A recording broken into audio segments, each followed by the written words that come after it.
today's vlog is magmumukbang kami. And ano na siya, dinner na siya namin. Yan. Sa kanurang kanina?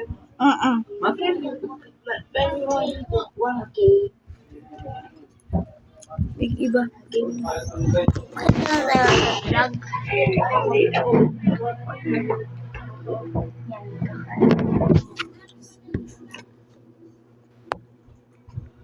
Yung noodles. Kumain ka ng kanin kasi para lang ka. Para maging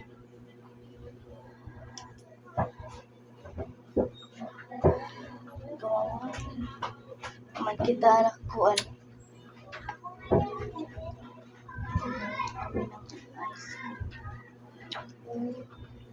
Long sangkap. Yung ano nat niyan is tingning. Ano man? So,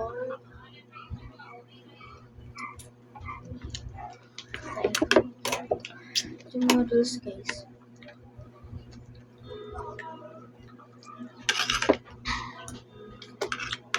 Ano?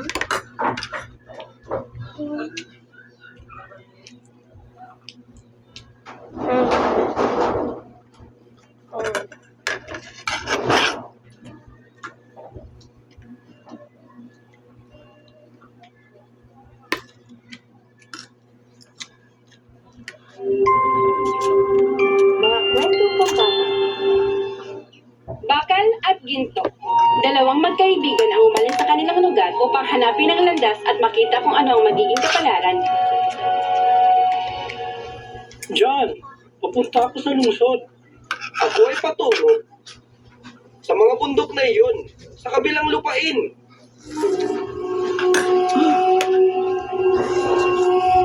Magkita tayo dito sa loob ng 10 taon at tingnan natin kung anong magiging kapalaran natin. 10 taon talaga. Sana swertihin. Sana swertihin.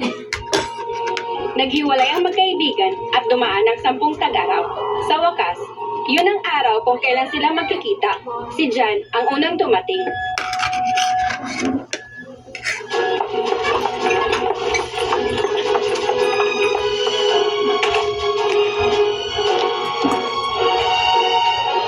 John? Patrick! Oh!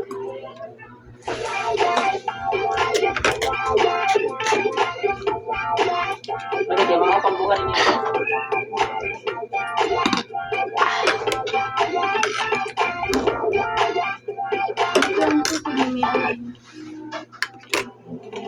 Isang piling kasamahan ang nakuha mo, ha?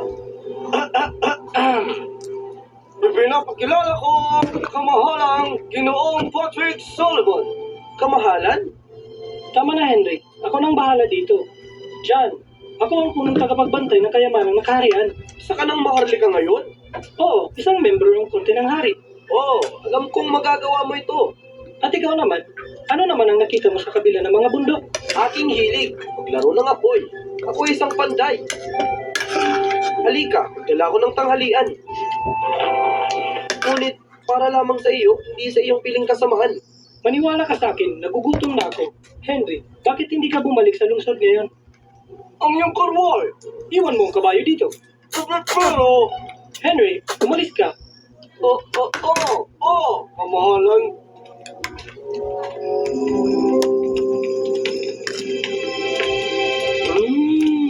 Nilutong patatas na may balat at mantikilya. Nakakamiss ito. Ha, sigurado ako na mas kawili-wili yung inahanda sa iyo sa palasyo. John, ang mga kamay mo. Ano ang aasahan mo? Ikaw ay mahawak ng ginto at pilak at mga iya sa buong araw, habang ako ay mahawak ng karbon at bakal at apoy sa buong araw. Kaya dapat ganito ang mga kamay ko. Alam mo, bakit hindi ka sumama sa akin sa aking lugar sa loob ng ilang araw? At pagkatapos ay maaari akong bumalik sa inyo. Tingnan natin talaga ang uri ng buhay ng bawat isa sa atin. Sa tingin mo? Pero okay lang ba para sa isang karinamang tulad ko na manatili sa isang marlikang tulad mo? Bakit hindi? Sige na! Kailangan kong mabalot ng ilang gamit kaya... Susunduin kita bukas ng umaga. Sa tingin mo? Sige.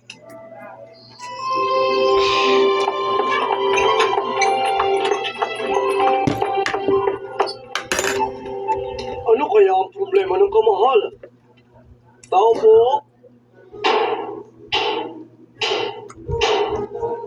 Tao po. O manhin, ano? Pinapunta ako ng kamahalan para... oo, syempre. Bigyan mo ako ng ilang minuto.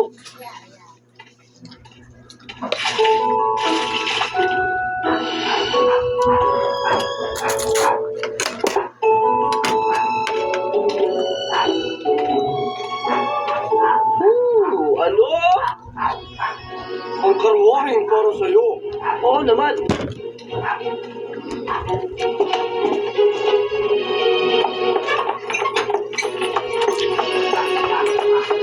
Eksaktong ilang karwaheng meron si Patrick. Tawagin mo siyang kamahalan. Pakiusap siya, isang napakahalagang tao. Kamahalan talaga. Ang kamahalan ay binabayaran ng 15,000 gintong barya sa isang buwan. Sapat na upang bilhin ang iyong buong nayon at pati na rin upang ipaayos ito ng 12 beses. Sige, ang aking kaibigan ay isang yayamanin. Isa sa pinakamahalagang tao. Isa sa mga pinakamayaman sa buong kaharian. Ginoo, pakiusap, tawagan mo akong dyan.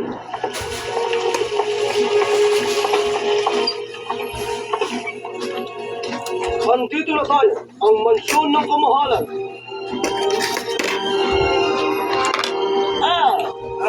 Malagay mo dating, Ginoo.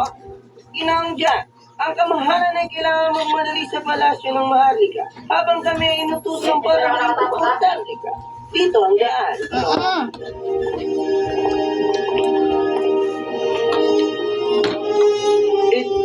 Itong mga hawakan ay purong ginto.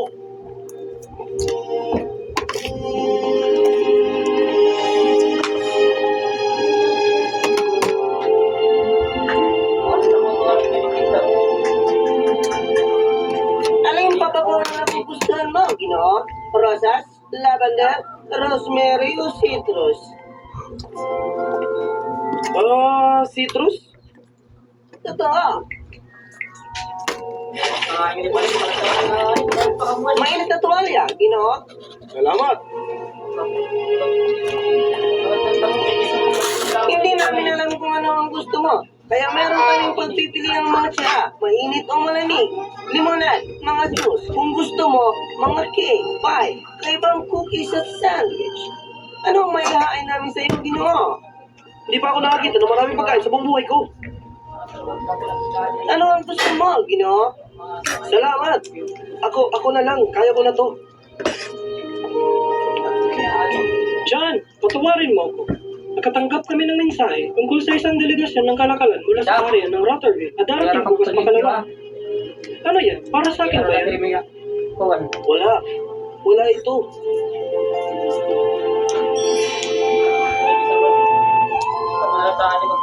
Ginawa mo ito? Oo, isang sining nagawa sa bakal. Ngunit hindi ito makakasama sa lahat ng ginto at kristal dito. Ito ay babagay sa aking opisina. Ang ganda. Kaya kong uminom ng tsaa. Kain tayo. Kamahalan. Hinihiling ni Binibining Reva na tingnan niyo ito. Gusto lang kataas-taasan ninyong opinyon tungkol dito bukas ng umaga. Patingin ako. Alam mo kung ano? Henry, tawagin ang lahat para sa pagpupulong sa loob ng isang oras.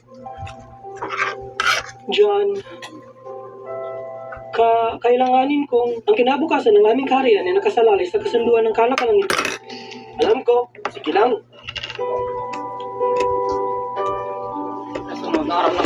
Ito ang pribadong batis ng kamahalan.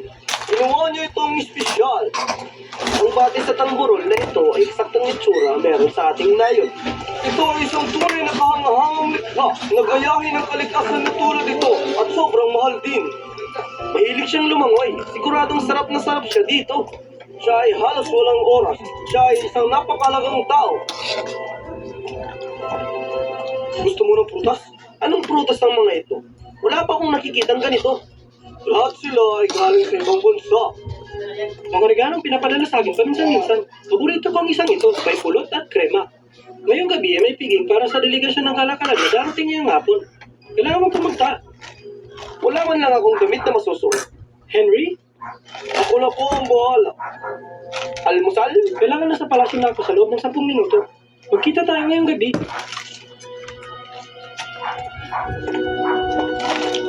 Tiyakiyak mo ang damit at habang sinusukatan nila ang iyong mga sukat, Ginoo. Bakit hindi mo tingnan ang mga disenyo at ang tela na ito? Sutya, velvet, satin, gintong mga butones, diamante, ruby. Ano man ang gusto mo? Pumipili kayo ng mga hiyas? Nang ganyan lang? Gustong-gusto ng kamahalan ng kombinasyon ng amal at ginto. Kahit anong gusto ni Ginoong mananahi, ang aming hari ay hindi nabigong maging makinang. Pera nga rin kita. Dapat masilaw. Oo, ngunit walang oras para kumain, matulog o lumangoy. Anong buhay? Akala ko lahat ng karangyaan na ito ay nagpapadali sa buhay. Pero hindi pala, di ba? Halos lahat ng responsibilidad niya ay inalis ang kanyang mga luho. Pinagmamalagi ko siya.